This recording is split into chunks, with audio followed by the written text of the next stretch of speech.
Now, you can get us a few steps closer to preventing and curing diabetes and improving the lives of everyone affected by diabetes. The Step Out Walk to Stop Diabetes is Saturday, October 11th.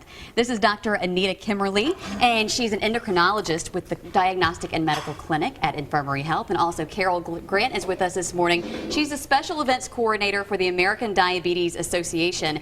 So how will this walk help put an end to diabetes? Well, the funds raised from this walk support research, education, and advocacy for the 29.1 million Americans living with type 1, type 2, and gestational diabetes.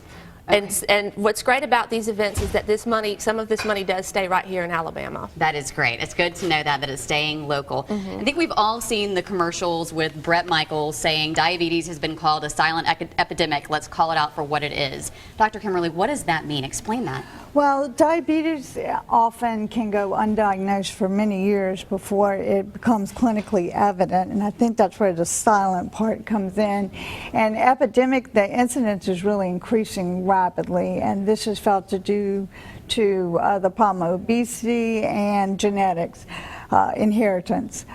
We have one of the highest rates of diabetes in Alabama in the country. Our current rate is at least 10% of the population in Alabama has a diagnosis of diabetes, which is why we feel it's so important to make people aware and have these walks to support and help all the individuals with diabetes. Why is the percentage so high in Alabama? I think it has a lot to do with, it does have to do with weight. We are one of the most obese states in the nation, and inactivity.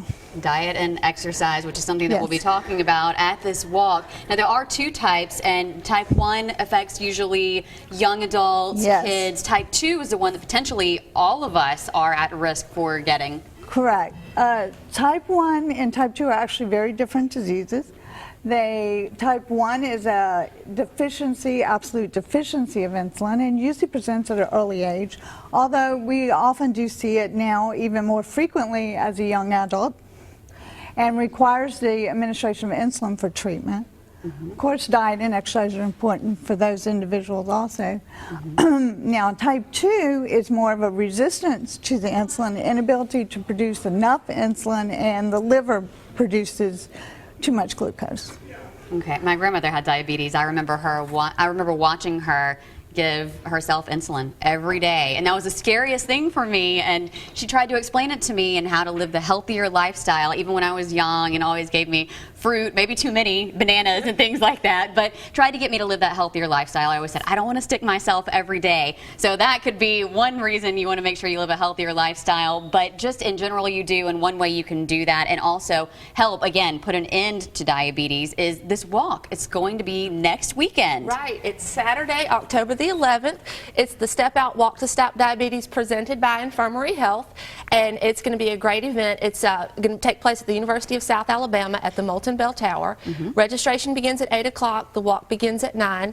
It's a 3-mile walk around the campus. It ends with the Health and Wellness Festival with free health screenings, the Healthy Kids Zone with the Kids Fit Obstacle Course by Pro Health. We have live music by the Backroom Band, the Excelsior Brass Band. We have lunch, and it's just going to be a great day to celebrate the strides that we are making toward a cure and the advances in treatment for people with diabetes. The kids area, starting early, that's such a good idea. And raising funds, making teams and raising funds that way is the way to do it. Right. What you want to do is you want to start a team, and you can visit diabetes.org and click on Step Out to find the local walk and register a team. Get your friends and your family to join you. Our goal this year is to raise $100,000 for research, education, and advocacy. And you can start your team. If you are a person with diabetes, you are called a Red Strider, so you get special recognition at the walk. All of our Red Striders will receive a Red Strider hat.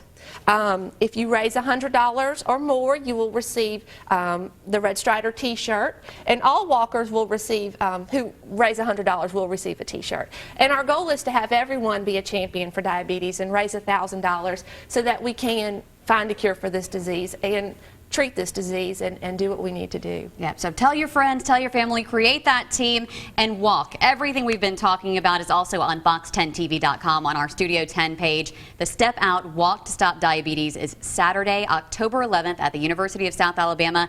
Register at the Moulton Bell Tower, 8 a.m. and start walking at 9. Thanks so much, ladies. Thank Thank you.